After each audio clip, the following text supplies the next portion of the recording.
Southampton 3, Manchester United 0, and honestly, what a pleasantly surprising result. I did not expect us to completely blow Southampton away like that, especially after that awful first 33 minutes. It genuinely felt like Manchester United were the newly promoted team, and Southampton were how Manchester United are expected to play in that first half an hour, because they were dominating possession, they were dominating in terms of creating chances, they were sustaining periods of pressure against Manchester United's goal and asking questions of the defense, questions that it looked like our defense just didn't have the answers to.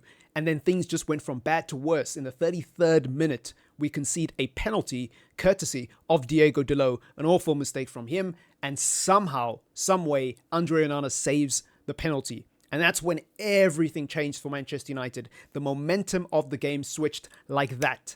And it just seemed like everything Southampton had worked for had dissipated quicker than they could have ever imagined, because we went up the other end and scored. A delightful delivery from Bruno Fernandes and an equally delightful header from Matthijs de Ligt to make it 1-0, and then Rashford with the sensational perler of a delivery into the bottom hand corner of the goal. Fantastic strike from Marcus Rashford, and a much needed goal for somebody who has been struggling for confidence. And then, as if that wasn't good enough, obviously Garnacho getting the goal. I suppose the only negative as far as our attack is concerned is the fact that Zirkzee and Ahmad weren't able to get themselves on the score sheet, especially Zirkzee, because he was putting himself in good positions throughout the game. Yes, granted, he didn't really have the best of first halves, but I thought after the penalty save, he was an integral part of the switch of momentum for Manchester United, because his link up with Amad Diallo was sensational. And the only thing missing from Zirkzee's game really is that clinical edge today. He needed to bury those opportunities. He could have easily had a brace today if it wasn't for the man between the sticks at the other end, Aaron Ramsdale. Shout out to him, because he had a really good game. And if it weren't for him, Southampton would have lost this game 3 or 4-0. So that's my issue with Zirkzee. He needs to be a little bit more clinical. But other than that, he is a technically superior player to Højlund, at least based off of what I've seen so far. Again, it is still early in Zirkzee's Manchester United career. We'll have to see how he progresses from here, but I'm liking the early signs so far. And it's funny, because I went on somebody's channel the other day, and I think I spoke about the fact that I think that Rashford will be a better player this season because of Zirkzee. And I think that if Rashford is able to keep it simple, not run himself into blind alleys, and just focus on the basics, run into space when the space is available and try to receive the ball in space. If not, keep it simple, lay it off on the overlap. Don't try to take a man on and force things when you don't need to. Just lay it off, give it to someone else, and just keep recycling possession until you get that breakaway, until you get that opportunity. And that's what Rashford did today. He actually kept it simple. I didn't notice Marcus Rashford for most of the game, which I think is a good thing, because when I'm not noticing Marcus Rashford, that means he's not making stupid mistakes. That means he's just having a quiet game. And it's okay to have a quiet game as a winger, especially when you take the one opportunity that you have and you impact the scoreboard positively. I can have no complaints with that. And I wish Rashford would play like that every single week, because you know what? I wouldn't mind him that much. I don't need you to be a Vinny. I don't need you to be a Kylian Mbappe. I don't need you to be a Rodrigo. I don't need you to be a Saka. I need you to be consistently useful for Manchester United. And how you do that, especially when you don't have confidence and you don't have the technical ability of those players I mentioned, is just by keeping it simple. And I wish Rashford would just keep it simple, because he obviously doesn't have the ability of those players. And yet, every week we see him try these things. But that's by the by. Well done to Marcus Rashford today for the goal. Again, hopefully this leads to better things, but I have my doubts. Amad Diallo, we've got to talk about him, because he's by far and beyond Manchester United's best attacking player. It's not even close. Everything good for Manchester United in the first half and in the second half came down Amad Diallo's flank. His hold-up play was sensational and pivotal to the change in momentum and the swinging of the pendulum in that match in favour of Manchester United. It cannot be disputed. I think the only negative part of today's performance, as far as I'm concerned, is the midfield. Because even the defence, yes, we conceded a penalty, yes, we got peppered for that first half an hour, but after that, we looked okay.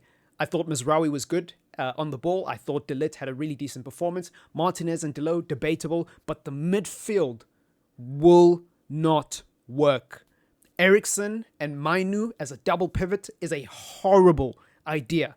It's a horrible idea. I know that Casemiro has committed crimes against humanity and against football, and he has committed acts of terrorism in that Liverpool game, but we cannot, nobody can look at me with a straight face and tell me that this is the solution, because it most certainly isn't. I don't care how big of a problem you think Casemiro is. at least he's a natural 6.